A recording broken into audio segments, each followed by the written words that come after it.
पाकिस्तानी फौज वालों हिरासत विच लिया गया भारतीय हवाई फौज का विंग कमांडर पायलट अभिनंदन होया रिहा। पाकिस्तान ने अज वाघा बार्डर के रस्ते तो भारत नूं सौंपिया अभिनंदन। देश विच खुशी का माहौल। भारत पाकिस्तान विच बनया होया है तनावपूर्ण माहौल। पंजाब के मुख्यमंत्री कैप्टन अमरिंदर सिंह पुजे सरहदी खेतरां विच लोकां नाल कीतियां मीटिंगां। कहा सरकार मुश्किल के समय उन्हां दे नाल, घबराउण दी नहीं कोई जरूरत। प्रधानमंत्री नरेंद्र मोदी के कारण ही विंग कमांडर अभिनंदन की वतन वापसी हुई संभव। अकाली दल के प्रधान सुखबीर बादल ने नरेंद्र मोदी सिर बनया रिहाई का सेहरा। कहा मोदी एक मजबूत प्रधानमंत्री। पक्की नौकरी की मांग नूं लैके हस्पताल की छत तो छाल मारन वालियां नर्सां दियां सरकार ने मनिया 3 मंगां। पक्के करन दी मांग ते सेहत मंत्री ब्रह्म महिंद्रा दा बयान। कहा जल्दी ही पक्का भी करांगे। नर्सां दे हक विच आए सुखपाल खैरा। कैप्टन सरकार नूं कीता कटहरे च खड़ा। कहा सब तो निकम्मी सरकार है मौजूदा सरकार। 2 वक्त की रोटी लई भी संघर्ष करन नूं मजबूर ने मुलाजम। ते आईजी परमराज सिंह उमरा नंगल दियां मुश्किलां विच हो सकदा है वाधा। कोटकपूरा गोलीकांड तो बाद हुण बैबल कलां गोलीकांड विच भी गिरफ्तार किया जा सकदा है उमरा नंगल नूं। SIT दी जांच होई तेज। ते हुणे ना खबरां दा विस्तार। पाकिस्तानी फौज वालों बुधवार नूं हिरासत विच लै गए भारतीय हवाई फौज के विंग कमांडर पायलट अभिनंदन नूं अज वाघा बार्डर के रस्ते तो भारत नूं सौंप दिता गया। इसलिए अज वाघा बार्डर के अभिनंदन के स्वागत लई जोरदार तैयारियां कीतियां गईयां। अभिनंदन के महाअभिनंदन लई पूरा हिंदुस्तान वाघा बार्डर से उमड़िया रहा। वाघा सरहद से अज सवेरे 4 बजे तो ही लोग इकट्ठे होने शुरू हो चुके सन। सरहद से भारतीय खेतर विच अज सारा दिन जश्न का माहौल बनया रहा। Wing Commander Abhinandan has just been handed over to us as per standard operating procedure of the Indian Air Force. He will now be taken for a detailed medical checkup. This checkup is mandated particularly because the officer has had to eject from an aeroplane which would have put his entire body under great stress. IAF is happy to have Abhinandan back. Bharat वालों की गई air strike तो बाद भारत पाकिस्तान विचाले पैदा हुए तनावपूर्ण माहौल के चलदे मुख्यमंत्री कैप्टन अमरिंदर सिंह अज सरहदी इलाके डेरा बाबा नानक के पिंडां का जायजा लैण पहुंचे। मुख्यमंत्री ने सरहदी पिंडां के लोगों को हौसला दिंदिआं भरोसा दिता कि पंजाब सरकार हर मुश्किल की घड़ी विच लोकां दे नाल खड़ी है। इस दौरान कैप्टन ने कहा कि फौज ते BSF के जवानां ते स्थानक लोकां दी सरकार वालों हर संभव मदद की जाएगी। कैप्टन ने कहा कि करतारपुर कोरीडोर नूं लैके दोवां देशां विचाले 14 मार्च नूं मीटिंग हो रही है ते उम्मीद है कि गुरु नानक देव जी के 550वें प्रकाश दिहाड़े तो पहला एक कोरीडोर का काम मुकम्मल हो जाए। कैप्टन ने कहा कि पाक वालों करतारपुर साहिब के दर्शनां लई 500 यात्री प्रतिदिन जाण की गल आखी गई है, पर एक गिनती 50,000 की जानी चाहिए है। इस दौरान मुख्यमंत्री ने करतारपुर लांघे की एक्वायर की जा रही जमीनों के किसानों नाल भी मुलाकात की। उन्होंने कहा कि इन्हां जमीनों का भाव केंद्र वालों तय किया गया है ते केंद्र नाल गल करके ही जमीन के भाव दाण की मंग करनगे। अपने ਜਿਹੜੇ ਸਰਹੱਦ ਦੇ ਉੱਪਰ ਸਾਡੇ ਪਿੰਡ ਨੇ ਲੋਕਾਂ ਨੂੰ ਮਿਲਣਾ, ਉੱਥੇ ਸਾਡੀ ਫੋਰਸਸ ਜੋ ਉੱਥੇ ਲੱਗੀਆਂ ਹੋਈਆਂ ਨੇ ਉਹਨਾਂ ਨੂੰ ਮਿਲਣਾ, ਇਹੀ ਕੰਮ ਹੈ ਮੇਰਾ। ਤਾਂ ਕਿ ਜਾ ਕੇ ਮਿਲਾਂ, ਉਹਨਾਂ ਨੂੰ ਪੁੱਛਾਂ ਕੋਈ ਤਕਲੀਫ ਹੈ, ਪੰਜਾਬ ਸਰਕਾਰ ਕੋਈ ਮਦਦ ਕਰ ਸਕਦੀ ਹੈ ਉਹਨਾਂ ਦੀ, ਅਸੀਂ ਪੂਰੀ ਮਦਦ ਕਰਾਂਗੇ। ਜੋ ਵੀ ਸਾਡੇ ਇੱਥੇ BSF ਫੌਜੀ ਉਰੇ ਹੋਣਗੇ ਉਹਨਾਂ ਦੇ ਲਈ, ਔਰ ਨਾਲੇ ਜਿਹੜੀ ਆਪਣੇ ਪਿੰਡਾਂ ਦੇ ਵਿੱਚ ਕੋਈ ਤਕਲੀਫ ਹੋਏਗੀ ਉਹ ਵੀ ਅਸੀਂ ਦੂਰ ਕਰਨ ਨੂੰ ਇਸ ਵਾਸਤੇ ਆਏ। ਕਰਤਾਰਪੁਰ ਕੋਰੀਡੋਰ ਦੀ ਗੱਲਬਾਤ ਚੱਲ ਰਹੀ ਹੈ। ਅੱਜ ਅਖਬਾਰ ਸੀ ਕਿ 14 ਤਰੀਕ ਨੂੰ करतारपुर की मीटिंग चल रही है, तो होपफुली नवंबर अपने गुरपुर तक कंप्लीट हो जाएगी। हमारा चाहे है दैट 14 तरीक की मीटिंग नहीं कैंसिल हुई between Pakistan and India on Kartarpur corridor, तो वो चल रही है। एक है कि जो उत्थे उन्होंने पाकिस्तान ने कहा है कि 500 बंदा डेली जाना चाहिए, अलाउ करेंगे। असी लिख चुके हैं गवर्नमेंट ऑफ इंडिया को कि 500 बिल्कुल कुछ नहीं, 50,000 के करीब उत्थे रखन, क्योंकि थोड़ा जिहा कोरीडोर है। उन्हों जान सवेरे मत्था टेक के वापस आ सकते हैं। 500 का कुछ भी नहीं, वो कदे भी नहीं लोगों ने पहुंचना। अकाली दल के प्रधान सुखबीर बादल ने विंग कमांडर अभिनंदन की वतन वापसी का सेहरा नरेंद्र मोदी के सिर पर न्याय। बस्ती पठाना विखे वर्करां नाल मीटिंग करन पहुंचे सुखबीर बादल ने कहा कि मजबूत प्रधानमंत्री नरेंद्र मोदी सरकार पाकिस्तान मजबूर हो रहा है। असल विच भारत के सख्त रवैये तो इमरान खान डर गया। इस दे नाल उन्हां नर्सां दे मुद्दे नूं लैके कैप्टन अमरिंदर सिंह नूं निशाने ते लिया। मैं ਵਧਾਈ देना देश के प्रधानमंत्री नूं।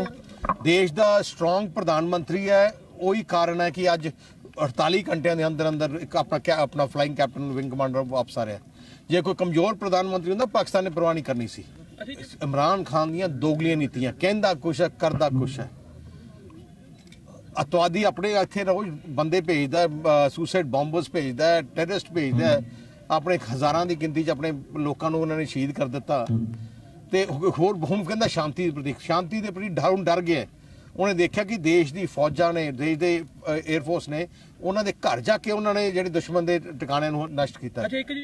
ਪਾਕਿਸਤਾਨ ਵੱਲੋਂ ਭਾਰਤ ਦੇ ਪਾਇਲਟ ਅਭਿਨੰਦਨ ਨੂੰ ਵਾਪਸ ਭੇਜਣ ਦੀ ਖੁਸ਼ੀ ਜਿੱਥੇ ਪੂਰੇ ਦੇਸ਼ ਵਿੱਚ ਮਨਾਈ ਗਈ, ਉੱਥੇ ਸਰਬਜੀਤ ਦੀ ਭੈਣ ਦਲਬੀਰ ਕੌਰ ਨੇ ਵੀ ਅਭਿਨੰਦਨ ਦੇ ਪੂਰੇ ਪਰਿਵਾਰ ਨੂੰ ਤੇ ਦੇਸ਼ ਨੂੰ ਇਸ ਗੱਲ ਦੀ ਵਧਾਈ ਦਿੱਤੀ। ਅਭਿਨੰਦਨ ਦੀ ਵਤਨ ਵਾਪਸੀ ਤੇ ਦਲਬੀਰ ਕੌਰ ਨੇ ਆਪਣੀ ਪ੍ਰਤੀਕਿਰਿਆ ਦਿੰਦਿਆਂ ਕਿਹਾ ਕਿ ਅਭਿਨੰਦਨ ਦੀ ਵਾਪਸੀ ਦੇਸ਼ ਲਈ ਇੱਕ ਬਹੁਤ ਵੱਡਾ ਕਦਮ ਹੈ, ਜਦਕਿ ਦੂਜੇ ਪਾਸੇ ਉਹਨਾਂ ਇਹ ਵੀ ਕਿਹਾ ਕਿ ਪਾਕਿਸਤਾਨ ਉੱਤੇ ਕਿਸੇ ਵੀ ਤਰੀਕੇ ਨਾਲ ਭਰੋਸਾ ਨਹੀਂ ਕੀਤਾ ਜਾ ਸਕਦਾ। ਉਹਨਾਂ ਕਿਹਾ ਕਿ ਅਭਿਨੰਦਨ ਪਾਕਿਸਤਾਨ ਤੇ ਹਮਲਾ ਕਰਨ ਨਹੀਂ ਗਿਆ ਸੀ, ਸਗੋਂ ਪਾਕਿਸਤਾਨ ਵੱਲੋਂ ਆਏ ਇੱਕ ਜਹਾਜ਼ जो कि हिंदुस्तान से हमला करना चाहता सी उसमें खदेड़ना हुआ पाकिस्तान पहुंच गया सी। सबसे पहले तो मैं उसके परिवार को अपनी हार्दिक बधाई देना चाहती हूँ, सारे देश को बधाई देना चाहती हूँ और ईश्वर का शुक्रिया अदा करना चाहती हूँ कि जिनकी रहम कृपा की बदौलत आज वे वापस आ रहा है। और आज हमारा परिवार खासकर बहुत ज़्यादा खुश है क्योंकि हमने एक अपना बच्चा खोया था और आज हमारा अभिनंदन जो वापस आ रहा है तो हमें लग रहा है कि आज सरबजीत जैसा वापस आ रहा हो। हम बहुत खुश हैं। ये हमारे देश के गद्दारों को समझने की बात है जो कि आज उसका शुक्रिया भी अदा कर रहे हैं और उसकी रहमदिली की बात भी कर रहे हैं। हम सबको समझना चाहिए कि एक तरफ हमें धमकी देना, एक तरफ हम पर आए रोज सीज फायर का उल्लंघन करना, हम पर हमले करना और आतंकवादियों के अड्डे नष्ट करने के लिए इतना गुस्से में आ जाना, बुखला जाना कि हम पर हमला करने की सोच लेना, हमारी LOC पर चले जाना, तो ये तो हम सबको समझना चाहिए कि ये विश्वास पात्र नहीं है, ये भरोसे के लायक नहीं है। मैं बहुत बार कह चुकी हूँ, गद्दार है, आदमखोर है, सौदेबाज है, इसकी कभी भी कभी भी किसी बात के अंदर नहीं आना चाहिए। यदि हम इसकी बात में आते हैं और इसके साथ शांति की बात करते हैं तो हम समझेंगे अपने आप को धोखा दे रहे हैं, देश के साथ धोखा होगा यदि इस तरह से हुआ। अभिनंदन दी वतन वापसी दे फैसले दे लोक इंसाफ पार्टी दे प्रधान सिमरजीत सिंह बैंस ने पाकिस्तान सरकार दा धन्नवाद कीता है। बैंस ने कहा कि वो अपनी फौज दे सूरबीर योद्धे दा स्वागत करते हैं। नाल ही बैंस ने कहा कि उन्हें सोशल मीडिया ते वायरल हुई अभिनंदन ने चाह पीने की एक वीडियो देखी है जिस तो साफ पता लगता है कि पाकिस्तान वालों अभिनंदन से तशद्दुद किया गया है, पर बावजूद इसके वो पाकिस्तान सरकार का एयरपोर्ट जवान को वापस भेजने से धन्यवाद करते हैं। इस नाल ही बैंस ने भारत वालों की गई एयर स्ट्राइक दौरान आतंकवादियों दी मौतों से किए जा रहे दावियों पर सवालिया निशान लगाया। बैंस ने कहा कि एयर स्ट्राइक की गल तो पाकिस्तान वालों की जा रही है, पर जिस तरह भारत सरकार वालों 350 आतंकवादियों की मौत का दावा किया जा रहा है, इसके सबूत पेश करने चाहिए हैं। पाकिस्तान ने भी मन्निया भी हाँ उत्थे स्ट्राइक सर्जिकल हमला होया, पर वो कहते भी इन्नियां मौतां नहीं होईयां। मौतां ये तो हुण हिंदुस्तान का मीडिया तो ऐ गिनाउण लग्या जिवें कैमरा लैके आप उत्थे पहुंचिया हुंदा भी कल्ली कल्ली डैड बॉडी गिणती करके आए कोई 325। तुसीं नैशनल मीडिया देखो किवें लिशका के बीजेपी का गुणगान कर रहा। मैं फिर कहूँगा कि ये बीजेपी वास्ते देश के सैनिकों दीयां शहादतां दे उत्ते राजनीति बहुत माड़ा संदेश है। बीजेपी मत सोचे भी लोगों को साडी इस गल का पता नहीं, लोग सब समझते हैं। पाकिस्तान वालों काबू किए गए भारतीय हवाई फौज के विंग कमांडर अभिनंदन नूं रिहा करन दे मामले तो बाद बरनाला दे रहण वाले एक परिवार नूं भी लाल सिंह दे घर वापस आउण दी आस बच गई है। लाल सिंह 1965 की भारत जंग लड़न लई घरों गया ते अज तक वापस नहीं आया। सिपाही लाल सिंह की पत्नी ने दस्सिया कि उसके विआह तो 1 साल बाद उसके पति की 1962 विच बरनाला विच हुई फौज की भर्ती दौरान सिलेक्शन हुई सी, जिस तो बाद 1965 की भारत पाकिस्तान जंग दौरान वो वापस नहीं आया। उन्होंने दस्सिया कि फौज वालों पहला उन्होंने गुमशुदा करार दिता गया ते कुछ समय बाद ही लाल सिंह नूं फौज वालों शहीद करार दे दिता गया। पर पाकिस्तान जेल तो रिहा होकर आए भारतीय कैदियों ने लाल सिंह के जिउंदा होने संबंधी की तस्दीक के बाद परिवारक मैंबरां ने केंद्र सरकार तो उसनूं भारत लिआउण दी मंग की है। 1965 ਚ ਗਏ ਸੀਗੇ ਤੇ ਉਸ ਤੋਂ ਬਾਅਦ ਸਾਨੂੰ ਜਦੋਂ ਇੱਥੋਂ ਗਏ ਛੁੱਟੀ ਕੱਟ ਕੇ ਸਾਨੂੰ ਇਸ ਤਰ੍ਹਾਂ ਪਤਾ ਲੱਗਿਆ ਜਦੋਂ ਵੀ ਆਇਆ ਕਿ ਗੁੰਮ ਹੋ ਗਿਆ। ਗੁੰਮ ਤੋਂ ਬਾਅਦ ਸਾਨੂੰ ਮਹੀਨੇ ਕੁ ਬਾਅਦ ਸਾਨੂੰ ਕਹਿੰਦੇ ਉਹਦੀ ਤਾਂ ਕਿ ਉਹ ਹੋ ਗਈ ਡੈਥ ਹੋ ਗਈ। ਤਾਂ ਫਿਰ ਸਾਨੂੰ ਉਹ ਕਰਕੇ ਤੇ ਜਿਹੇ ਜਾਂ ਫਿਰ ਸਾਨੂੰ ਉਹਨਾਂ ਨੇ ਕਹਿੰਦੇ ਪੈਨਸ਼ਨ ਆਤੀ 40 ਰੁਪਏ ਬਸ। ਉਹਦੇ ਬਾਅਦ ਸਾਨੂੰ ਇੱਕ ਉਹ ਪਰਾ ਉਧਰੋਂ ਸੁੱਟ ਕੇ ਆਇਆ ਸੀ ਸ਼ੀਸ਼ ਕੁਮਾਰ। ਉਹ ਜਦੋਂ ਉਧਰੋਂ ਕਿਤੇ ਜਾਂ ਤਾਂ ਭੱਜ ਕੇ ਆ ਗਿਆ ਜਾਂ ਕਿਵੇਂ ਆ ਗਿਆ, ਕੈਦੀ ਸੀ ਉਹ।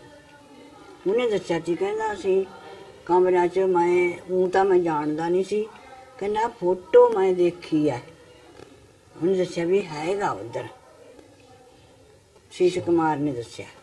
ਉਸ ਤੋਂ ਬਾਅਦ ਫਿਰ ਮਾੜੀ ਮੋਟੀ ਕਾਰਵਾਈ ਕਰਦੇ ਆ ਵੀ ਸਾਨੂੰ ਇੱਥੇ ਆ ਜੇ ਤੇ ਸਾਨੂੰ ਗਵਰਨਮੈਂਟ ਛਡਾ ਕੇ ਦੇਵੇ, ਤੇ ਇਹੀ ਚਾਹੁੰਦੇ ਆ ਅਸੀਂ। अटारी वाघा सरहद ते रोजाना होने वाली बीटिंग रिट्रीट सैरेमनी अज रद्द कर दी गई। सैरेमनी देखने लई पुजे वड्डी गिणती लोकां नूं वापस भेज दिता गया। बीएसएफ के अधिकारियों मुताबिक बीटिंग रिट्रीट सैरेमनी रद्द कर दी गई है। जिक्र होगी कि रोजाना इस बीटिंग रिट्रीट सैरेमनी नूं देखने लई वड्डी गिणती विच लोग पहुंचते हैं। मैं कैप्टन अभिनंदन सर को एक बार देखने आई थी, हम उनको सपोर्ट करने के लिए यहाँ पे खड़े हैं, बट रिट्रीट सेरेमनी जो है कैंसिल हो गई है, but still we are waiting for the our hero. नहीं रकम मिलने आए थे हम। अब क्या कह रहे हैं? क्या कह रहे हो बेटा? कैंसिल हो गया परेड, पर हम मिलके जाएंगे। ते हुण वेला हो गया ब्रेक दा, बाकी दियां खबरां इस ब्रेक तो बाद।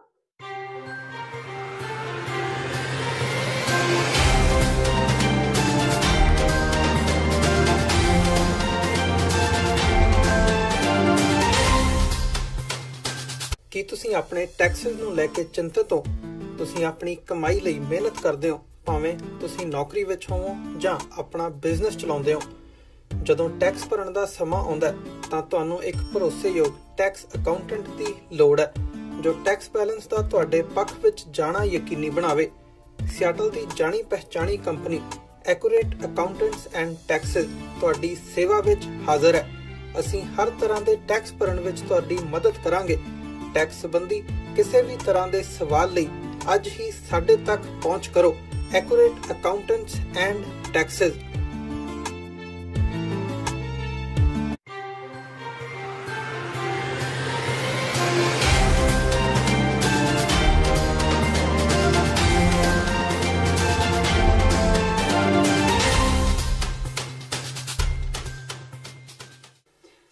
टीवी 84 ਦੇ ਖਬਰਾਂ ਦੇ ਬੁਲੇਟਿਨ ਵਿੱਚ ਸਵਾਗਤ ਹੈ। ਵਾਰਤਿਆਂ ਅਗਲੀ ਖਬਰ ਵੱਲ। ਕੋਟਕਪੂਰਾ ਗੋਲੀकांड ਵਿੱਚ ਗ੍ਰਿਫਤਾਰ ਆਈਜੀ ਰੈਂਕ ਦੇ ਪੁਲਿਸ ਅਧਿਕਾਰੀ ਪਰਮਰਾਜ ਸਿੰਘ ਉਮਰਾਨੰਗਲ ਨੂੰ ਹੁਣ ਬਹਿਬਲ ਕਲਾਂ ਗੋਲੀकांड ਵਿੱਚ ਵੀ ਗ੍ਰਿਫਤਾਰ ਕੀਤਾ ਜਾ ਸਕਦਾ ਹੈ। ਵਿਸ਼ੇਸ਼ ਜਾਂਚ ਟੀਮ ਹੱਥ ਅਜਿਹੇ ਸਬੂਤ ਲੱਗੇ ਨੇ ਜਿਸ ਤੋਂ ਸਾਫ਼ ਹੈ ਕਿ ਬਹਿਬਲ ਕਲਾਂ ਗੋਲੀकांड ਵੇਲੇ ਤਾਇਨਾਤ ਚਰਨਜੀਤ ਸ਼ਰਮਾ ਨੂੰ ਪੂਰੀ ਕਮਾਂਡ ਉਮਰਾਨੰਗਲ ਹੀ ਦੇ ਰਹੇ ਸਨ। 14 ਅਕਤੂਬਰ 2015 ਨੂੰ ਵਾਪਰੇ ਬਹਿਬਲ ਕਲਾਂ ਕਾਂਡ ਮਗਰੋਂ ਪੁਲਿਸ ਅਧਿਕਾਰੀਆਂ ਨੇ ਪ੍ਰੈਸ ਕਾਨਫਰੰਸ ਵੀ ਕੀਤੀ ਸੀ। ਇਸੇ ਕਾਨਫਰੰਸ ਦੇ ਤੱਥ ਘੋਖਣ ਤੋਂ ਬਾਅਦ ਜਾਂਚ ਟੀਮ ਨੂੰ ਕੁਝ ਅਹਿਮ ਸੁਰਾਗ ਮਿਲੇ ਜਿਨ੍ਹਾਂ ਤੋਂ ਗੋਲੀकांड ਵਿੱਚ ਉਮਰਾਨੰਗਲ ਦੀ ਸ਼ਮੂਲੀਅਤ ਜ਼ਾਹਿਰ ਹੁੰਦੀ ਹੈ। ਪੁਲਿਸ ਦੀ ਗੋਲੀ ਕਾਰਨ ਮਾਰੇ ਗਏ ਦੋ ਸਿੱਖ ਨੌਜਵਾਨ ਗੁਰਜੀਤ ਸਿੰਘ ਤੇ ਕ੍ਰਿਸ਼ਨ ਭਗਵਾਨ ਸਿੰਘ ਦੇ ਮਾਮਲੇ ਵਿੱਚ ਬਾਜਾਖਾਨਾ ਪੁਲਿਸ ਨੇ ਕਤਲ, ਇਰਾਦਾ ਕਤਲ, ਸਾਜ਼ਿਸ਼, ਫਰਜ਼ੀ ਗਵਾਹੀ ਇਕੱਠੀ ਕਰਨੀ, ਦੰਗੇ ਭੜਕਾਉਣ ਆਦਿ ਦੋਸ਼ਾਂ ਤਹਿਤ ਮਾਮਲਾ ਦਰਜ ਕੀਤਾ ਹੋਇਆ ਹੈ ਤੇ ਇਸ ਮਾਮਲੇ ਵਿੱਚ ਸਾਬਕਾ ਐਸਐਸਪੀ ਚਰਨਜੀਤ ਸ਼ਰਮਾ ਗ੍ਰਿਫਤਾਰ ਵੀ ਹੋ ਚੁੱਕੇ ਨੇ। ਹੁਣ ਇਸ ਮਾਮਲੇ ਵਿੱਚ ਉਮਰਾਨੰਗਲ ਨੂੰ ਵੀ ਮੁਲਜ਼ਮ ਵਜੋਂ ਨਾਮਜ਼ਦ ਕੀਤਾ ਜਾ ਰਿਹਾ ਹੈ। ਜਾਂਚ ਟੀਮ ਦੇ ਅਧਿਕਾਰੀ ਆਈਜੀ ਕੁਮਾਰ ਵਿਜੇ ਪ੍ਰਤਾਪ ਸਿੰਘ ਨੇ ਕਿਹਾ ਕਿ ਉਹ ਹਾਲ ਦੀ ਘੜੀ ਇਸ ਮਾਮਲੇ ਤੇ ਆਪਣੀ ਕੋਈ ਪ੍ਰਤੀਕਿਰਿਆ ਨਹੀਂ ਦੇ ਸਕਦੇ। ਐਸਆਈਟੀ ਤੇਜ਼ੀ ਨਾਲ ਜਾਂਚ ਨੂੰ ਅੰਜਾਮ ਤੱਕ ਪਹੁੰਚਾਉਣ ਵਿੱਚ ਜੁਟੀ ਹੋਈ ਹੈ। ਬੀਤੇ ਦਿਨੀ ਪਟਿਆਲਾ ਦੇ ਰਜਿੰਦਰਾ ਹਸਪਤਾਲ ਦੀ ਬਿਲਡਿੰਗ ਤੋਂ ਛਾਲ ਮਾਰਨ ਕਾਰਨ ਜ਼ਖਮੀ ਹੋਈਆਂ ਨਰਸਾਂ ਦੀਆਂ ਮੰਗਾਂ ਨੂੰ ਪੰਜਾਬ ਸਰਕਾਰ ਨੇ ਪ੍ਰਵਾਨ ਕਰ ਲਿਆ ਹੈ। ਸਿਹਤ ਮੰਤਰੀ ਬ੍ਰਹਮ ਮਹਿੰਦਰਾ ਨੇ ਕਿਹਾ ਕਿ ਇਹਨਾਂ ਨਰਸਾਂ ਦੀਆਂ 4 ਮੁੱਖ ਮੰਗਾਂ ਸਨ, ਜਿਨ੍ਹਾਂ ਵਿੱਚੋਂ 3 ਨੂੰ ਪ੍ਰਵਾਨ ਕਰ ਲਿਆ ਗਿਆ ਹੈ। ਬ੍ਰਹਮ ਮਹਿੰਦਰਾ ਨੇ ਕਿਹਾ ਕਿ ਉਹਨਾਂ ਦੀ ਚੌਥੀ ਮੰਗ ਜੋ ਕਿ ਰੈਗੂਲਰ ਕਰਨ ਦੀ ਸੀ, ਉਸ ਸੰਬੰਧੀ ਵੀ ਮੁੱਖ ਮੰਤਰੀ ਨਾਲ ਵਿਚਾਰ ਵਟਾਂਦਰਾ ਕੀਤਾ ਜਾ ਰਿਹਾ ਹੈ ਤੇ ਚਰਚਾ ਤੋਂ ਬਾਅਦ ਹੀ ਕੋਈ ਫੈਸਲਾ ਲਿਆ ਜਾ ਸਕਦਾ ਹੈ। ਇਸ ਦੇ ਨਾਲ ਹੀ ਸਿਹਤ ਮੰਤਰੀ ਨੇ ਕਿਹਾ ਕਿ ਉਹਨਾਂ ਨੇ ਨਰਸਾਂ ਵੱਲੋਂ ਹਸਪਤਾਲ ਦੀ ਛੱਤ ਤੋਂ ਛਾਲ ਮਾਰਨ ਦਾ ਕੋਈ ਬਿਆਨ ਨਹੀਂ ਦਿੱਤਾ। ਬ੍ਰਹਮ ਮਹਿੰਦਰਾ ਨੇ ਕਿਹਾ ਕਿ ਪੰਜਾਬ ਸਰਕਾਰ ਹਰ ਮੁਲਾਜ਼ਮ ਦੀ ਮੰਗ ਵੱਲ ਧਿਆਨ ਦੇ ਰਹੀ ਹੈ। ਉਧਰ ਵਿੰਗ ਕਮਾਂਡਰ ਅਭਿਨੰਦਨ ਨੂੰ ਪਾਕਿਸਤਾਨ ਵੱਲੋਂ ਰਿਹਾ ਕੀਤੇ ਜਾਣ ਦਾ ਵੀ ਉਹਨਾਂ ਨੇ ਸਵਾਗਤ ਕੀਤਾ। ਜਿਨ੍ਹਾਂ ਦੀ ਉਹਨਾਂ ਨੇ 4 ਮੇਜਰ ਮੰਗਾਂ ਸੀਗੀਆਂ, 4 ਚੋਂ 3 ਮੈਂ ਐਕਸੈਪਟ ਕਰ ਲਿੱਤੀਆਂ ਔਰ ਜਿਹੜੀ ਇੱਕ ਮੰਗ ਸੀਗੀ ਉਹਨਾਂ ਦੀ ਰੈਗੂਲਰਾਈਜੇਸ਼ਨ ਦੀ, ਉਹਦੇ ਤੇ ਕੈਪਟਨ ਅਮਰਿੰਦਰ ਸਿੰਘ ਜੀ ਨੇ ਚੀਫ ਮਿਨਿਸਟਰ ਸਾਹਿਬ ਨੇ 27000 EMPLOYੀ ਅਸੀਂ ਰੈਗੂਲਰ ਕਰਨਾ ਹੈ, ਕਿਉਂਕਿ ਸਾਡੇ ਚੋਣ ਮੈਨੀਫੈਸਟੋ 'ਚ ਲਿਖਿਆ ਕਿ ਜਿੰਨੀ ਕੰਟਰੈਕਚੁਅਲ ਪੋਸਟਾਂ ਨੇ ਅਸੀਂ ਉਹਨਾਂ ਨੂੰ ਰੈਗੂਲਰ ਕਰਨਾ ਹੈ। ਔਰ ਉਹਦੇ 'ਚ ਉਹਨਾਂ ਨੂੰ ਮੈਂ ਬਹੁਤ ਪਲੀਡ ਕੀਤਾ ਇਸ ਗੱਲ ਲਈ ਕਿ ਤੁਹਾਡੀਆਂ 3 ਮੰਗਾਂ ਜਿਹੜੀਆਂ ਪਿਛਲੇ 12-15 ਸਾਲ ਤੋਂ ਰੁਕੀਆਂ ਹੋਈਆਂ ਸੀਗੀਆਂ ਉਹ ਮੈਂ ਪੂਰੀਆਂ ਕਰਤੀਆਂ। ਤੁਸੀਂ ਵੇਟ ਕਰੋ ਇਸ ਗੱਲ ਲਈ ਕਿ ਜਿਹੜਾ ਅਸੀਂ ਚੀਫ ਸੈਕਟਰੀ ਨੇ ਸਾਰੇ ਡਿਪਾਰਟਮੈਂਟਸ ਨੂੰ ਲਿਖਿਆ ਹੈ ਕਿ ਕਿੰਨੇ ਕੰਟਰੈਕਚੁਅਲ EMPLOYੀਜ਼ ਹੈਗੇ ਨੇ ਸਾਰੇ ਪਾਸੇ, ਉਹਦੀ ਪੂਰੀ ਜਦ ਅਸੀਂ ਬਣਾ ਲਾਂਗੇ। ਕੱਲਾ ਸਿੰਗਲ ਆਊਟ ਕਰਕੇ ਮੈਂ ਥੋੜੀ ਰੈਗੂਲਰਾਈਜੇਸ਼ਨ ਨਹੀਂ ਕਰ ਸਕਦਾ ਕਿਉਂਕਿ ਫਿਰ ਮੈਨੂੰ ਬੜੀਆਂ ਹੋਰ ਪ੍ਰੋਬਲਮਸ ਆ ਸਕਦੀਆਂ। ਤੇ 27000 EMPLOYੀ ਨੂੰ ਕਰਨਾ ਤੇ ਅਸੀਂ ਰੈਗੂਲਰਾਈਜ਼ ਕਰਨਾ ਉਹਨਾਂ ਨੂੰ। ਸਰ ਉਹਨਾਂ ਦਾ ਇੱਕ ਅਸੀਂ ਸਵਾਗਤ ਕਰਦੇ ਹਾਂ ਉਹਨਾਂ ਦਾ ਔਰ ਇੱਕ ਗੁੱਡਵਿਲ ਦਾ ਜੈਸਚਰ ਹੈਗਾ ਪਾਕਿਸਤਾਨ ਵੱਲੋਂ ਔਰ ਬੜੀ ਅੱਛੀ ਗੱਲ ਹੈਗੀ ਹੈ ਕਿ ਸਾਡਾ ਆਫਿਸਰ ਜਿਹੜਾ ਪਹਿਲਾਂ ਹੋਣਹਾਰ ਹੈ ਉਹ ਜਿਉਂਦਾ ਜਾਗਦਾ ਵਾਪਸ ਆ ਰਿਹਾ। ਪਰਮਾਤਮਾ ਦਾ ਸ਼ੁਕਰ ਕਰਦੇ ਹਾਂ। ਪਟਿਆਲਾ ਵਿੱਚ ਨਰਸਾਂ ਵੱਲੋਂ ਛੱਤ ਤੋਂ ਛਾਲ ਮਾਰਨ ਦੇ ਮਾਮਲੇ ਤੇ ਮੁੱਖ ਮੰਤਰੀ ਕੈਪਟਨ ਅਮਰਿੰਦਰ ਸਿੰਘ ਦਾ ਬਿਆਨ ਵੀ ਸਾਹਮਣੇ ਆਇਆ ਹੈ। ਮੁੱਖ ਮੰਤਰੀ ਦਾ ਕਹਿਣਾ ਹੈ ਕਿ ਇਹ ਬਹੁਤ ਅਫਸੋਸ ਦੀ ਗੱਲ ਹੈ ਤੇ ਇਸ ਤਰ੍ਹਾਂ ਛਾਲ ਮਾਰਨਾ ਕਿਸੇ ਮਸਲੇ ਦਾ ਹੱਲ ਨਹੀਂ ਹੈ। ਕੈਪਟਨ ਨੇ ਕਿਹਾ ਕਿ ਉਹ ਚਾਹੁੰਦੇ ਨੇ ਕਿ ਮਸਲੇ ਦਾ ਕੋਈ ਹੱਲ ਨਿਕਲੇ। ਜ਼ਿਕਰਯੋਗ ਹੈ ਕਿ ਪਟਿਆਲਾ ਦੇ ਰਜਿੰਦਰਾ ਹਸਪਤਾਲ ਵਿੱਚ ਪੱਕੇ ਕਰਨ ਦੀ ਮੰਗ ਨੂੰ ਲੈ ਕੇ ਨਰਸਾਂ ਪਿਛਲੇ ਕਰੀਬ 24 ਦਿਨਾਂ ਤੋਂ ਧਰਨੇ ਤੇ ਬੈਠੀਆਂ ਸਨ। ਇਸ ਦਰਮਿਆਨ ਕੈਪਟਨ ਅਮਰਿੰਦਰ ਸਿੰਘ ਨਾਲ ਮੀਟਿੰਗ ਰੱਦ ਹੋਣ ਦੇ ਚਲਦਿਆਂ ਵੀਰਵਾਰ ਨੂੰ 2 ਨਰਸਾਂ ਵੱਲੋਂ ਹਸਪਤਾਲ ਦੀ ਛੱਤ ਤੋਂ ਛਾਲ ਮਾਰ ਦਿੱਤੀ ਗਈ। ਫਿਲਹਾਲ ਨਰਸਾਂ ਦਾ ਹਸਪਤਾਲ ਵਿੱਚ ਇਲਾਜ ਚੱਲ ਰਿਹਾ ਹੈ ਤੇ ਉਹਨਾਂ ਦੀ ਹਾਲਤ ਗੰਭੀਰ ਬਣੀ ਹੋਈ ਹੈ।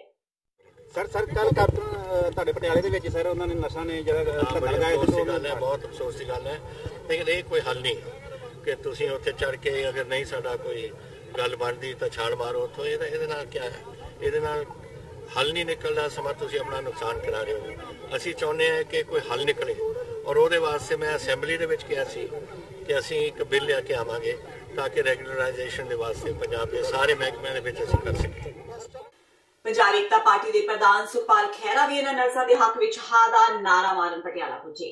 ਖਹਿਰਾ ਨੇ ਨਰਸਾਂ ਨਾਲ ਦੁੱਖ ਸਾਂਝਾ ਕੀਤਾ। ਉੱਥੇ ਹੀ ਮੁੱਖ ਮੰਤਰੀ ਕੈਪਟਨ ਅਮਰਿੰਦਰ ਸਿੰਘ ਨੂੰ ਵੀ ਲੰਮੇ ਹੱਥੀ ਲੈਂਦਿਆਂ ਉਹਨਾਂ ਤੇ ਵੱਡੇ ਸ਼ਬਦੀ ਹਮਲੇ ਕੀਤੇ। ਪੰਜਾਬ ਸਰਕਾਰ ਨੂੰ ਬੇਦਰਦ ਸਰਕਾਰ ਦੱਸਦਿਆਂ ਖਹਿਰਾ ਨੇ ਕਿਹਾ ਕਿ ਇਸ ਤੋਂ ਮਾੜੀ ਗੱਲ ਕੀ ਹੋ ਸਕਦੀ ਹੈ ਕਿ ਮੁਲਾਜ਼ਮਾਂ ਨੂੰ 2 ਵੇਲੇ ਦੀ ਰੋਟੀ ਲਈ ਵੀ ਸੰਘਰਸ਼ ਕਰਨਾ ਪੈ ਰਿਹਾ ਹੈ। ਖਹਿਰਾ ਨੇ ਕਿਹਾ ਕਿ ਕੈਪਟਨ ਅਮਰਿੰਦਰ ਸਿੰਘ ਨੇ ਮੁਲਾਜ਼ਮਾਂ ਨਾਲ ਵਾਅਦਾ ਕੀਤਾ ਸੀ ਕਿ ਕਾਂਗਰਸ ਦੀ ਸਰਕਾਰ ਬਣਨ ਤੇ ਹਰ ਮੰਗ ਨੂੰ ਪੂਰਾ ਕੀਤਾ ਜਾਵੇਗਾ, ਪਰ ਅੱਜ ਕੈਪਟਨ ਹਰ ਵਾਅਦੇ ਤੋਂ ਮੁਨਕਰ ਹੋ ਗਏ ਨੇ। ਖਹਿਰਾ ਨੇ ਕਿਹਾ ਕਿ ਅੱਜ ਜਦੋਂ ਪੰਜਾਬ ਦੇ ਹਰ ਵਰਗ ਸੰਘਰਸ਼ ਦੇ ਨੇ, ਆਪਣੀਆਂ ਮੰਗਾਂ ਲਈ ਬਿਲਡਿੰਗਾਂ, ਟੈਂਕੀਆਂ ਤੇ ਸੜਕਾਂ ਤੇ ਸੰਘਰਸ਼ ਕੀਤਾ ਜਾ ਰਿਹਾ ਹੈ ਤਾਂ ਕੈਪਟਨ ਅਮਰਿੰਦਰ ਸਿੰਘ ਬਾਰਡਰ ਤੇ ਜਾ ਕੇ ਘੁੰਮ ਰਹੇ ਨੇ, ਬਾਵਜੂਦ ਇਸਦੇ ਕਿ ਉਹਨਾਂ ਦਾ ਬਾਰਡਰ ਤੇ ਕੋਈ ਕੰਮ ਹੀ ਨਹੀਂ ਹੈ। ਅੱਗੇ ਬੋਲਦਿਆਂ ਸੁਖਪਾਲ ਖਹਿਰਾ ਨੇ ਕਿਹਾ ਕਿ ਪਿਛਲੇ 22-23 ਦਿਨਾਂ ਤੋਂ ਨਰਸਾਂ ਛੱਤ ਤੇ ਚੜ੍ਹ ਕੇ ਸੰਘਰਸ਼ ਕਰ ਰਹੀਆਂ ਸਨ, ਪਰ ਬਾਵਜੂਦ ਇਸਦੇ ਕਿਸੇ ਨੇ ਉਹਨਾਂ ਦੀ ਸਾਰ ਨਹੀਂ ਲਈ, ਜਦਕਿ ਮੁੱਖ ਮੰਤਰੀ ਕੈਪਟਨ ਅਮਰਿੰਦਰ ਸਿੰਘ ਨੂੰ ਚਾਹੀਦਾ ਸੀ ਕਿ ਉਹ ਖੁਦ ਆ ਕੇ ਨਰਸਾਂ ਨਾਲ ਗੱਲਬਾਤ ਕਰਦੇ ਤੇ ਉਹਨਾਂ ਦੀਆਂ ਮੰਗਾਂ ਵੱਲ ਧਿਆਨ ਦਿੰਦੇ। ਤਾਂ ਅਸੀਂ ਬਹੁਤ ਦੁੱਖ ਵਿਅਕਤ ਕਰਦੇ ਹਾਂ ਕਿ 2 ਸਾਡੀਆਂ ਸਤਿਕਾਰਯੋਗ ਭੈਣਾਂ ਬੀਬੀ ਬਲਜੀਤ ਕੌਰ ਖਾਲਸਾ ਤੇ ਕਰਮਜੀਤ ਕੌਰ ਔਲਖ ਇਸ 6ਵੀਂ ਮੰਜ਼ਿਲ ਤੋਂ ਉਹਨਾਂ ਨੇ ਜਿਹੜਾ ਛਲਾਂਗ ਮਾਰਨੀ ਪਈ ਆਪਣੀ ਜ਼ਿੰਦਗੀ ਦੀ 2 ਵਕਤ ਰੋਟੀ ਵਾਸਤੇ। ਸ਼ਰਮ ਆਉਣੀ ਚਾਹੀਦੀ ਕੈਪਟਨ ਅਮਰਿੰਦਰ ਸਿੰਘ ਦੀ ਸਰਕਾਰ ਨੂੰ, ਉਹਨਾਂ ਦੇ ਹੈਲਥ ਮਿਨਿਸਟਰ ਨੂੰ, ਪਰਨੀਤ ਕੌਰ ਨੂੰ। ਉਹਨਾਂ ਦੇ ਸ਼ਹਿਰ ਵਿੱਚ ਪਿਛਲੇ 22-23 ਦਿਨ ਦੀਆਂ ਭੈਣਾਂ ਸਾਡੀਆਂ ਕੀ ਮੰਗਦੀਆਂ, ਸਿਰਫ ਆਪਣੀ ਨੌਕਰੀਆਂ ਨੂੰ ਰੈਗੂਲਰਾਈਜ਼ ਕਰਨ ਦਾ ਗੱਲ ਮੰਗਦੀ। ਔਰ ਆ ਜਿਹੜੇ ਮੈਮੋਰੈਂਡਮ ਵਗੈਰਾ ਹੈ, ਪਰਨੀਤ ਕੌਰ ਮਹਾਰਾਣੀ ਇਹਨਾਂ ਦੇ ਨਾਲ ਬੈਠਦੀ ਰਹੀ ਆ ਔਰ ਉਹਨਾਂ ਨੂੰ ਵਾਅਦਾ ਕਰਕੇ ਗਈ ਸਾਡੀ ਸਰਕਾਰ ਬਣੇਗੀ ਤਾਂ ਅਸੀਂ ਤੁਹਾਡੀਆਂ ਮੰਗਾਂ ਪੂਰੀਆਂ ਕਰਾਂਗੇ, ਲੇਕਿਨ ਅੱਜ ਮੁਨਕਰ ਹੋ ਗਏ। ਅੱਜ ਪੰਜਾਬ ਦਾ ਇਹ ਆਲਮ ਹੈ ਕਿ ਸਾਡਾ ਪੜ੍ਹਿਆ ਲਿਖਿਆ ਵਰਗ ਅੱਜ 6ਵੀਂ ਮੰਜ਼ਿਲਾਂ ਤੋਂ ਛਲਾਂਗਾ ਮਾਰ ਰਿਹਾ, ਵਿਦੇਸ਼ਾਂ 'ਚ ਜਾ ਰਿਹਾ, ਟੈਂਕੀਆਂ ਤੇ ਚੜ੍ਹ ਰਿਹਾ ਔਰ ਕੈਪਟਨ ਅਮਰਿੰਦਰ ਸਿੰਘ ਬਾਰਡਰਾਂ ਤੇ ਘੁੰਮ ਰਹੇ ਨੇ ਔਰ ਉਸ ਬਾਰਡਰ ਦੇ ਉੱਤੇ ਉਹਨਾਂ ਦਾ ਕੋਈ ਰੋਲ ਨਹੀਂਗਾ। ਇਹ ਕੰਮ ਮੋਦੀ ਦੀ ਗਵਰਨਮੈਂਟ ਦਾ, ਗਵਰਨਮੈਂਟ ਆਫ ਇੰਡੀਆ ਦਾ ਸੀਗਾ। ਆਰਮੀ ਨੂੰ ਕਰਨਾ ਟੈਕਲ ਜਾਂ ਇੰਡੀਅਨ 에ਅਰ ਫੋਰਸ ਨੂੰ ਕਰਨਾ ਅਮਰਿੰਦਰ ਸਿੰਘ ਦਾ ਸਬਜੈਕਟ ਨਹੀਂਗਾ। ਅਮਰਿੰਦਰ ਸਿੰਘ ਦਾ ਫਰਜ਼ ਸੀਗਾ ਕਿ ਜਿਹੜਾ ਲੋਕਾਂ ਨੇ ਪੰਜਾਬ ਦੇ ਵਿੱਚ ਤੁਹਾਡੀ ਸਰਕਾਰ ਬਣਾਈ ਆ, ਮਜਲੂਮ ਲੋਕਾਂ ਨੇ, ਗਰੀਬਾਂ ਨੇ, ਕਿਸਾਨਾਂ ਨੇ, ਕਿਰਤੀਆਂ ਨੇ, EMPLOYEES ਨੇ, ਤੁਸੀਂ ਉਹਨਾਂ ਦਾ ਪੱਖ ਰੱਖੋ। ਸਰਕਾਰ ਤੇ ਉਹਨਾਂ ਦੇ ਪਰਿਵਾਰ ਨੂੰ ਕੋਈ ਚਿੰਤਾ ਨਹੀਂ, ਕੋਈ ਹਾਲ ਵੀ ਨਹੀਂ ਪੁੱਛਣ ਆਇਆ। ਸਭ ਤੋਂ ਦੁਖਦਾਈ ਗੱਲ ਆ ਇੰਨੇ ਇਨਸੈਂਸਿਟਿਵ ਨੇ ਰਾਜ ਕਰਨ ਵਾਲੇ ਕਿ ਘੱਟੋ ਘੱਟ ਇਹਨਾਂ ਨਰਸਿਸ ਆਣ ਕੇ ਹਾਲ ਹੀ ਪੁੱਛ ਲੈਂਦੇ, ਉਹਨਾਂ ਨਾਲ ਹਮਦਰਦੀ ਕਰ ਲੈਂਦੇ। ਉਹਨਾਂ ਦੇ ਭਰਾਵਾਂ ਨੇ ਆ ਸਾਡੇ ਕੋਲ ਖੜੇ ਨੇ ਖਾਲਸਾ ਜੀ, ਉਹਨਾਂ ਨੇ ਪੱਗ ਰੱਖੀ ਆ ਪੈਰਾਂ ਦੇ ਵਿੱਚ ਸਰਕਾਰ ਦੇ ਕਿ ਕਿਰਪਾ ਕਰਕੇ ਸਾਡੀਆਂ ਭੈਣਾਂ ਨੂੰ ਬਚਾ ਲਓ, ਲੇਕਿਨ ਕਿਸੇ ਨੂੰ ਕਿਸੇ ਦਾ ਦੁੱਖ ਸਮਝ ਨਹੀਂ ਆਉਂਦਾ। ਇਸ ਲਈ ਪੰਜਾਬ ਏਕਤਾ ਪਾਰਟੀ ਇਸ ਇਨਹਿਊਮਨ ਜੋ ਐਕਟੀਵਿਟੀ ਆ ਸਰਕਾਰ ਦਾ ਜੋ ਰਵੱਈਆ ਉਸ ਨੂੰ ਸਖਤ ਸ਼ਬਦਾਂ 'ਚ ਕੰਡੈਮ ਕਰਦੀ ਆ। ਜੰਮੂ ਕਸ਼ਮੀਰ ਦੇ ਬਡਗਾਮ ਵਿੱਚ ਭਾਰਤੀ ਹਵਾਈ ਫੌਜ ਦੇ ਸ਼ਹੀਦ ਹੋਏ ਸਕੁਆਡਰਨ ਲੀਡਰ ਸਿਧਾਰਥ ਵਸ਼ਿਸ਼ਟ ਦਾ ਅੰਤਿਮ ਸੰਸਕਾਰ ਅੱਜ ਸੈਕਟਰ 25 ਵਿੱਚ 에ਅਰ ਫੋਰਸ ਦੇ ਗਾਰਡ ਆਫ ਆਨਰ ਨਾਲ ਕੀਤਾ ਗਿਆ। ਸ਼ਹੀਦ ਸਿਧਾਰਥ ਨੂੰ ਸ਼ਰਧਾਂਜਲੀ ਦੇਣ ਲਈ ਪ੍ਰਸ਼ਾਸਨ ਦੇ ਕਈ ਆਲਾ ਅਧਿਕਾਰੀ ਮੌਕੇ ਤੇ ਪੁੱਜੇ। ਸਿਧਾਰਥ ਵਿਸ਼ਿਸ਼ਟ 3 ਭੈਣਾਂ ਦਾ ਇਕਲੌਤਾ ਭਰਾ ਸੀ। ਅੰਤਿਮ ਸੰਸਕਾਰ ਮੌਕੇ ਪਿਤਾ ਨੇ ਸੈਲੂਟ ਮਾਰ ਕੇ ਜਦੋਂ ਪੁੱਤਰ ਨੂੰ ਵਿਦਾਈ ਦਿੱਤੀ ਤਾਂ ਹਰ ਕੋਈ ਇਸ ਪਿਤਾ ਦੇ ਮਾਣ ਕਰ ਰਿਹਾ ਸੀ। ਸਿਧਾਰਥ ਦੇ ਪਿਤਾ ਆਰਮੀ ਵਿੱਚ ਰਹਿ ਚੁੱਕੇ ਨੇ। ਸਿਧਾਰਥ ਦੇ ਪਰਿਵਾਰ ਦੀਆਂ 4 ਪੀੜ੍ਹੀਆਂ ਆਰਮੀ ਵਿੱਚ ਰਹਿ ਕੇ ਦੇਸ਼ ਦੀ ਸੇਵਾ ਕਰ ਚੁੱਕੀਆਂ ਨੇ। ਸ਼ਹੀਦ ਸਿਧਾਰਥ ਵਿਸ਼ਿਸ਼ਟ ਦੀ ਦਲੇਰ ਪਤਨੀ ਆਰਤੀ ਨੇ 에ਅਰ ਫੋਰਸ ਦੀ ਵਰਦੀ ਵਿੱਚ ਪਤੀ ਨੂੰ ਅਲਵਿਦਾ ਕਿਹਾ। ਤੁਹਾਨੂੰ ਦੱਸ ਦਈਏ ਕਿ ਸਿਧਾਰਥ ਦੀ ਪਤਨੀ ਵੀ 에ਅਰ ਫੋਰਸ ਵਿੱਚ ਸੇਮ ਰੈਂਕ ਤੇ ਹੈ। ਉਹਨਾਂ ਦੇ CEO ਨੇ ਅਸੀਂ ਤਾਂ ਦੇਖਦੇ ਟੀਵੀ ਤੇ ਰਹੇ ਸੀ, ਪਰ ਸਾਨੂੰ ਅਸੀਂ ਬਹੁਤ ਟ੍ਰੇਨਡ ਪਾਇਲਟ ਸੀ। ਇਹ ਜਿਹੜਾ ਇੱਕ ਮਿਗ ਦਾ ਜਹਾਜ਼ ਦਾ ਪਾਇਲਟ ਜਿਹੜਾ ਸੀ, ਜਿਹੜਾ ਇਜੈਕਟ ਹੋਇਆ, ਉਸ ਨੂੰ ਟ੍ਰੇਸ ਕਰਨ ਨਿਕਲੇ ਸੀ। ਇਹ ਹੁਣ ਪਰਮਾਤਮਾ ਜਾਣਦਾ ਹੈ ਕਿ ਪਾਕਿਸਤਾਨ ਵੱਲੋਂ ਸਟ੍ਰਾਈਕ ਹੋਇਆ ਕਿਆ ਹੋਇਆ, ਲੇਕਿਨ ਹੈਲੀਕਾਪਟਰ ਦੇ 2 ਟੁਕੜੇ ਹੋ ਗਏ ਸੀ। ਇਹਨਾਂ ਦੇ ਨਾਲ ਹੋਰ ਵੀ ਕੁਝ ਸੀਗੇ ਪਾਇਲਟ, ਇੱਕ ਪਾਇਲਟ ਹੋਰ ਸੀਗਾ, 4 ਹੋਰ ਸੀ ਬੰਦੇ, ਬਟ ਨਾਲ ਦੇ ਵਰ 6 ਲਾਸਟ ਟਾਈਮ ਪਿਛਲੇ ਬੰਦੇ ਤੇ ਘਰ ਕਦੋਂ ਆਇਆ ਸੀ ਲਾਸਟ? ਪਿਛਲੇ ਮੰਡੇ ਨੂੰ ਹੀ ਅੱਛਾ, ਆਇਆ ਪਿਛਲੇ ਮੰਡੇ ਆਏ ਸੀ। On the way from Delhi to Srinagar. अच्छा, कोई जहाज़ा में कोई डिवाइस सीगे, दो पायलट सीगे तो बेटा भी मेरा डॉक्टर है, उसनों इसने वो चंडीगढ़ आया सीगा, ਉਹਨੂੰ ਕਹਿੰਦਾ ਤੂੰ ਜਮਨਗਰ ਨਹੀਂ ਜਾਣਾ, ਅੱਜ ਰਾਤੀ ਰੁਕਾਂਗੇ। ਉੱਥੋਂ ਅੰਬਾਲੇ ਤੋਂ ਇੱਥੇ ਆਉਂਦਿਆਂ ਦੇ ਸੀਓ ਨੇ ਕਿਹਾ ਕਿ ਜਹਾਜ਼ ਖੜਾ ਹੈ ਚੰਡੀਗੜ੍ਹ ਤੇ ਤੂੰ ਫਟਾਫਟ ਬੈਠ ਕੇ ਆ ਜਾਓ। ਇਹ ਘਰ ਆਇਆ, ਨਹਾਤਾ, ਚਾਹ ਪੀਤੀ ਇਹਨਾਂ ਦੋਨਾਂ ਨੇ। ਭਾਬੀ ਜੀ ਨੇ ਉਹ ਨਾਸ਼ਤਾ ਇਹਨਾਂ ਦਾ ਬਣਾਇਆ ਸੀ, ਨਹੀਂ ਮੰਮੀ ਨਾਸ਼ਤਾ ਨਹੀਂ ਕਰਨਾ, ਬਸ ਡੇਢ ਘੰਟਾ ਇੱਥੇ ਰੁਕਿਆ ਤੇ ਚਲਾ ਗਿਆ। ਪਿਛਲੇ ਮੰਡੇ ਦੀ ਗੱਲ ਹੈ। ਸ਼੍ਰੋਮਣੀ ਗੁਰਦੁਆਰਾ ਪ੍ਰਬੰਧਕ ਕਮੇਟੀ ਦੇ ਪ੍ਰਧਾਨ ਭਾਈ ਗੋਬਿੰਦ ਸਿੰਘ ਲੋਂਗੋਵਾਲ ਅੱਜ ਸ਼੍ਰੀ ਅਕਾਲ ਤਖਤ ਸਾਹਿਬ ਦੇ ਕਾਰਜਕਾਰੀ ਜਥੇਦਾਰ ਗਿਆਨੀ ਹਰਪ੍ਰੀਤ ਸਿੰਘ ਨੂੰ ਮਿਲਣ ਦਮਦਮਾ ਸਾਹਿਬ ਪੁੱਜੇ ਹੋਏ ਸਨ। ਇਸ ਦੌਰਾਨ ਉਹਨਾਂ ਪੱਤਰਕਾਰਾਂ ਨਾਲ ਗੱਲਬਾਤ ਕਰਦਿਆਂ ਸ਼੍ਰੀ ਅਕਾਲ ਤਖਤ ਸਾਹਿਬ ਦੇ ਮੁਤਵਾਜ਼ੀ ਜਥੇਦਾਰ ਭਾਈ ਧਿਆਨ ਸਿੰਘ ਮੰਡ ਵੱਲੋਂ ਸਹਿਯੋਗੀ ਧਿਰਾਂ ਨਾਲ ਮਿਲ ਕੇ 13 ਲੋਕ ਸਭਾ ਸੀਟਾਂ ਤੇ ਉਮੀਦਵਾਰ ਖੜੇ ਕਰਨ ਸੰਬੰਧੀ ਦਿੱਤੇ ਬਿਆਨ ਦੀ ਤਿੱਖੀ ਪ੍ਰਤੀਕਿਰਿਆ ਦਿੱਤੀ। ਉਹਨਾਂ ਕਿਹਾ ਕਿ ਉਹ ਤਾਂ ਸ਼ੁਰੂ ਤੋਂ ਹੀ ਕਹਿੰਦੇ ਸੀ ਕਿ ਬਰਗਾੜੀ ਮੋਰਚੇ ਦੇ ਆਗੂਆਂ ਨੂੰ ਧਰਮ ਨਾਲੋਂ ਜ਼ਿਆਦਾ ਸਿਆਸਤ ਦਾ ਫਿਕਰ ਹੈ ਤੇ ਹੁਣ ਉਹਨਾਂ ਦਾ ਕੁਰਸੀ ਮੋਹ ਸਾਹਮਣੇ ਆ ਹੀ ਗਿਆ ਹੈ। ਇਸ ਦੌਰਾਨ ਉਹਨਾਂ ਸੁਖਬੀਰ ਬਾਦਲ ਵੱਲੋਂ ਕੋਟਕਪੂਰਾ ਤੇ ਬੈਬਲ ਕਲਾਂ ਘਟਨਾਵਾਂ ਦੀ ਜਾਂਚ ਸੁਪਰੀਮ ਕੋਰਟ ਦੇ ਕਿਸੇ ਮੌਜੂਦਾ ਜੱਜ ਤੋਂ ਕਰਾਉਣ ਦੀ ਕੀਤੀ ਮੰਗ ਤੇ ਬੋਲਦਿਆਂ ਕਿਹਾ ਕਿ ਉਹਦਾ ਪਹਿਲਾਂ ਤੋਂ ਹੀ ਇਹ ਜਾਂਚ ਸੁਪਰੀਮ ਕੋਰਟ ਦੇ ਮੌਜੂਦਾ ਜੱਜ ਤੋਂ ਕਰਵਾਏ ਜਾਣ ਦੀ ਮੰਗ ਕਰ ਰਹੇ ਸਨ। ਇਸ ਉਪਰੰਤ ਜਦੋਂ ਉਹਨਾਂ ਕੋਲੋਂ ਸ਼੍ਰੋਮਣੀ ਕਮੇਟੀ ਵੱਲੋਂ 523 ਮੁਲਾਜ਼ਮਾਂ ਨੂੰ ਦੁਬਾਰਾ ਬਹਾਲ ਕਰਨ ਸੰਬੰਧੀ ਸਵਾਲ ਪੁੱਛਿਆ ਗਿਆ ਤਾਂ ਉਹਨਾਂ ਕਿਹਾ ਕਿ ਇਸ ਲਈ 5 ਮੈਂਬਰੀ ਕਮੇਟੀ ਬਣਾਈ ਗਈ ਹੈ ਤੇ ਜਲਦੀ ਹੀ ਇਸ ਤੇ ਕੋਈ ਫੈਸਲਾ ਆ ਜਾਵੇਗਾ। ਲੋਕ ਸਭਾ ਚੋਣਾਂ ਵਿੱਚ ਹਲਕਾ ਖਡੂਰ ਸਾਹਿਬ ਤੋਂ ਸ਼੍ਰੋਮਣੀ ਅਕਾਲੀ ਦਲ ਦੇ ਉਮੀਦਵਾਰ ਵਜੋਂ ਹਰੀ ਝੰਡੀ ਮਿਲਣ ਤੋਂ ਬਾਅਦ ਬੀਬੀ ਜਾਗੀਰ ਕੌਰ ਨੇ ਖਡੂਰ ਸਾਹਿਬ ਹਲਕੇ ਵਿੱਚ ਆਪਣੀਆਂ ਸਰਗਰਮੀਆਂ ਵਧਾ ਦਿੱਤੀਆਂ ਨੇ। ਬੀਬੀ ਜਾਗੀਰ ਕੌਰ ਅੱਜ ਤਰਨਤਾਰਨ ਵਿਖੇ ਇਸਤਰੀ ਅਕਾਲੀ ਦਲ ਦੇ ਵਰਕਰਾਂ ਨਾਲ ਮੀਟਿੰਗ ਕਰਨ ਪੁੱਜੇ।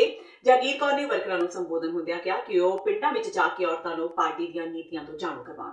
ਪੱਤਰਕਾਰਾਂ ਨਾਲ ਗੱਲਬਾਤ ਕਰਦਿਆਂ ਬੀਬੀ ਜਾਗੀਰ ਕੌਰ ਨੇ ਕਿਹਾ ਕਿ ਤਰਨਤਾਰਨ ਜ਼ਿਲ੍ਹੇ ਵਿੱਚ ਬਹੁਤ ਹੀ ਜਲਦੀ ਇਸਤਰੀ ਅਕਾਲੀ ਦਲ ਦੇ ਅਹੁਦੇਦਾਰਾਂ ਦੀ ਇਕਾਈ ਦਾ ਗਠਨ ਕੀਤਾ ਜਾ ਰਿਹਾ ਹੈ, ਜਿਸ ਵਿੱਚ ਸਰਗਰਮ ਔਰਤਾਂ ਨੂੰ ਸ਼ਾਮਿਲ ਕੀਤਾ ਜਾਵੇਗਾ।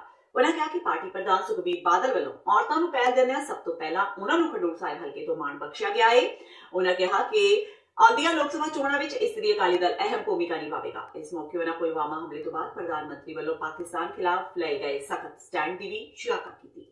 ਜਿਹੜੀਆਂ ਸਰਪੰਚ ਪੰਚ ਰਹੀਆਂ, ਬਲਾਕ ਸੰਮਤੀ ਰਹੀਆਂ, ਜ਼ਿਲ੍ਹਾ ਪ੍ਰੀਸ਼ਦ ਰਹੀਆਂ, ਐਮਸੀ ਰਹੀਆਂ, ਪ੍ਰਧਾਨਾਂ ਰਹੀਆਂ, ਜ਼ਿਲ੍ਹਾ ਪ੍ਰੀਸ਼ਦ ਦੀਆਂ ਮੈਂਬਰ ਰਹੀਆਂ, ਬਲਾਕ ਸੰਮਤੀ ਮੈਂਬਰ ਰਹੀਆਂ ਜਾਂ ਸ਼੍ਰੋਮਣੀ ਅਕਾਲੀ ਦਲ 'ਚ ਐਕਟਿਵ ਸਰਪੰਚ ਪੰਚ ਰਹੀਆਂ, ਉਹਨਾਂ ਨੂੰ ਤੁਸੀਂ ਸਾਰੇ ਨੂੰ ਕੋਆਰਡੀਨੇਟ ਕਰੋ ਤੇ ਆਪਣੀ ਜਥੇਬੰਦੀ ਇੱਥੇ ਮੁਕੰਮਲ ਕਰੋ। ਇਸ ਕਰਕੇ ਆਉਣ ਵਾਲੀਆਂ ਲੋਕ ਸਭਾ ਚੋਣਾਂ ਦੇ ਵਿੱਚ ਮੇਰੀ ਇਹ ਜਥੇਬੰਦੀ ਜਿਹੜੀ ਹੈ ਸ਼੍ਰੋਮਣੀ ਅਕਾਲੀ ਦਲ ਇਸਤਰੀ ਵਿੰਗ ਦੀ, ਉਹ ਇੱਥੇ ਬਹੁਤ ਵੱਡੀ ਮਿਹਨਤ ਕਰੇਗੀ।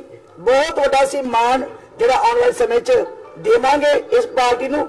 ਤੇ ਸਭ ਤੋਂ ਵੱਡਾ ਅਸੀਂ ਧੰਨਵਾਦ ਕਰਦੇ ਹਾਂ ਸ਼੍ਰੋਮਣੀ ਅਕਾਲੀ ਦਲ ਦੇ ਪ੍ਰਧਾਨ ਸਾਹਿਬ ਦਾ, ਸਰਦਾਰ ਸੁਖਬੀਰ ਸਿੰਘ ਜੀ ਬਾਦਲ ਦਾ, ਕਿ ਉਹਨਾਂ ਨੇ ਜਿੱਥੇ ਪਹਿਲਾਂ ਹੀ ਔਰਤਾਂ ਨੂੰ ਵੱਡੇ ਮਾਣ ਦਿੱਤੇ ਹੈ ਤੇ ਮੈਂ ਸਮਝਦੀ ਹਾਂ ਕਿ ਜੇ ਮੈਨੂੰ ਮੈਦਾਨ ਦੇ ਵਿੱਚ ਭੇਜਦੇ ਹੈ ਤੇ ਸ਼੍ਰੋਮਣੀ ਅਕਾਲੀ ਦਲ ਦਾ ਇਸਤਰੀ ਵਿੰਗ ਜਿਹੜਾ ਉਹ ਫਖਰ ਮਹਿਸੂਸ ਕਰ ਰਿਹਾ ਕਿ ਲੋਕ ਮੰਗਦੇ ਹੈ ਟਿਕਟਾਂ ਕਿ ਸਾਨੂੰ 33% ਦਿਓ, ਸਾਨੂੰ 20% ਦਿਓ, ਸਾਨੂੰ 25% ਦਿਓ। ਲੇਕਿਨ ਮੇਰੇ ਪ੍ਰਧਾਨ ਜੀ ਨੇ ਸਭ ਤੋਂ ਪਹਿਲਾਂ ਇਸਤਰੀ ਵਿੰਗ ਦਾ ਹੀ ਮਾਣ ਕੀਤਾ ਕਿ ਉਸ ਇਸਤਰੀ ਵਿੰਗ ਦੇ ਮੁਖੀ ਹੋਣ ਦੇ ਨਾਤੇ ਮੈਨੂੰ ਹੁਕਮ ਲਾਇਆ ਕਿ ਮੈਂ ਖਡੂਰ ਸਾਹਿਬ ਵਿੱਚ ਆ ਕੇ ਸ਼ਮੂਲੀਅਤ ਕਰਾਂ। ਮੈਂ ਉਹਨਾਂ ਦਾ ਜਿੱਤੇ ਧੰਨਵਾਦ ਕਰਦੀ ਹਾਂ। ਤੇ ਇਸ ਹੁਣ ਤੱਕ ਦੀਆਂ ਖਬਰਾਂ ਜਾਂਦੇ ਇੱਕ ਵਾਰ ਫੇਰ ਨਜ਼ਰ ਮਾਰਦੇ ਹਾਂ ਮੁੱਖ ਖਬਰਾਂ ਤੇ। ਪਾਕਿਸਤਾਨੀ ਫੌਜ ਵੱਲੋਂ ਹਿਰਾਸਤ ਵਿੱਚ ਲਿਆ ਗਿਆ ਭਾਰਤੀ ਹਵਾਈ ਫੌਜ ਦਾ ਵਿੰਗ ਕਮਾਂਡਰ ਪਾਇਲਟ ਅਭਿਨੰਦਨ ਹੋਇਆ ਰਿਹਾ। ਪਾਕਿਸਤਾਨ ਨੇ ਅੱਜ ਵਾਘਾ ਬਾਰਡਰ ਦੇ ਰਸਤੇ ਤੋਂ ਭਾਰਤ ਨੂੰ ਸੌਂਪਿਆ ਅਭਿਨੰਦਨ। ਦੇਸ਼ ਵਿੱਚ ਖੁਸ਼ੀ ਦਾ ਮਾਹੌਲ। ਭਾਰਤ ਪਾਕਿਸਤਾਨ ਵਿੱਚ ਬਣਿਆ ਹੋਇਆ ਹੈ ਤਣਾਅਪੂਰਨ ਮਾਹੌਲ। ਪੰਜਾਬ ਦੇ ਮੁੱਖ ਮੰਤਰੀ ਕੈਪਟਨ ਅਮਰਿੰਦਰ ਸਿੰਘ ਪੁੱਜੇ ਸਰਹੱਦੀ ਖੇਤਰਾਂ ਵਿੱਚ ਲੋਕਾਂ ਨਾਲ ਕੀਤੀਆਂ ਮੀਟਿੰਗਾਂ। ਕਿਹਾ ਸਰਕਾਰ ਮੁਸ਼ਕਲ ਦੇ ਸਮੇਂ ਉਹਨਾਂ ਦੇ ਨਾਲ, ਘਬਰਾਉਣ ਦੀ ਨਹੀਂ ਕੋਈ ਜ਼ਰੂਰਤ। ਪ੍ਰਧਾਨ ਮੰਤਰੀ ਨਰਿੰਦਰ ਮੋਦੀ ਦੇ ਕਾਰਨ ਹੀ ਵਿੰਗ ਕਮਾਂਡਰ ਅਭਿਨੰਦਨ ਦੀ ਵਤਨ ਵਾਪਸੀ ਹੋਈ ਸੰਭਵ। ਅਕਾਲੀ ਦਲ ਦੇ ਪ੍ਰਧਾਨ ਸੁਖਬੀਰ ਬਾਦਲ ਨੇ ਨਰਿੰਦਰ ਮੋਦੀ ਸਿਰ ਬੰਨਿਆ ਰਿਹਾਈ ਦਾ ਸਿਹਰਾ। ਕਿਹਾ ਮੋਦੀ ਇੱਕ ਮਜ਼ਬੂਤ ਪ੍ਰਧਾਨ ਮੰਤਰੀ। ਪੱਕੀ ਨੌਕਰੀ ਦੀ ਮੰਗ ਨੂੰ ਲੈ ਕੇ ਹਸਪਤਾਲ ਦੀ ਛੱਤ ਤੋਂ ਛਾਲ ਮਾਰਨ ਵਾਲੀਆਂ ਨਰਸਾਂ ਦੀਆਂ ਸਰਕਾਰ ਨੇ ਮੰਨੀਆਂ 3 ਮੰਗਾਂ। ਪੱਕੇ ਕਰਨ ਦੀ ਮੰਗ ਤੇ ਸਿਹਤ ਮੰਤਰੀ ਬ੍ਰਹਮ ਮਹਿੰਦਰਾ ਦਾ ਬਿਆਨ। ਕਿਹਾ ਜਲਦੀ ਹੀ ਪੱਕਾ ਵੀ ਕਰਾਂਗੇ। ਨਰਸਾਂ ਦੇ ਹੱਕ ਵਿੱਚ ਆਏ ਸੁਖਪਾਲ ਖਹਿਰਾ। ਕੈਪਟਨ ਸਰਕਾਰ ਨੂੰ ਕੀਤਾ ਕਟਹਿਰੇ 'ਚ ਖੜਾ। ਕਿਹਾ ਸਭ ਤੋਂ ਨਿਕੰਮੀ ਸਰਕਾਰ ਹੈ ਮੌਜੂਦਾ ਸਰਕਾਰ। 2 ਵਕਤ ਦੀ ਰੋਟੀ ਲਈ ਵੀ ਸੰਘਰਸ਼ ਕਰਨ ਨੂੰ ਮਜਬੂਰ ਨੇ ਮੁਲਾਜ਼ਮ। ਤੇ ਆਈਜੀ ਪਰਮਰਾਜ ਸਿੰਘ ਉਮਰਾ ਨੰਗਲ ਦੀਆਂ ਮੁਸ਼ਕਲਾਂ ਵਿੱਚ ਹੋ ਸਕਦਾ ਹੈ ਵਾਧਾ। ਕੋਟਕਪੂਰਾ ਗੋਲੀकांड ਤੋਂ ਬਾਅਦ ਹੁਣ ਬੈਬਲ ਕਲਾਂ ਗੋਲੀकांड ਵਿੱਚ ਵੀ ਗ੍ਰਿਫਤਾਰ ਕੀਤਾ ਜਾ ਸਕਦਾ ਹੈ ਉਮਰਾ ਨੰਗਲ ਨੂੰ। ਐਸਆਈਟੀ ਦੀ ਜਾਂਚ ਹੋਈ ਤੇਜ਼। ਇਸ ਦੇ ਨਾਲ ਹੀ ਟੀਵੀ 4 ਦਾ ਖਬਰਾਂ ਦਾ ਇਹ ਬੁਲੇਟਿਨ ਖਤਮ ਹੁੰਦਾ ਹੈ। ਮੈਨੂੰ ਹਰਪ੍ਰੀਤ ਕੌਰ ਨੂੰ ਦਿਓ ਇਜਾਜ਼ਤ। ਸਤਿ ਸ਼੍ਰੀ ਅਕਾਲ।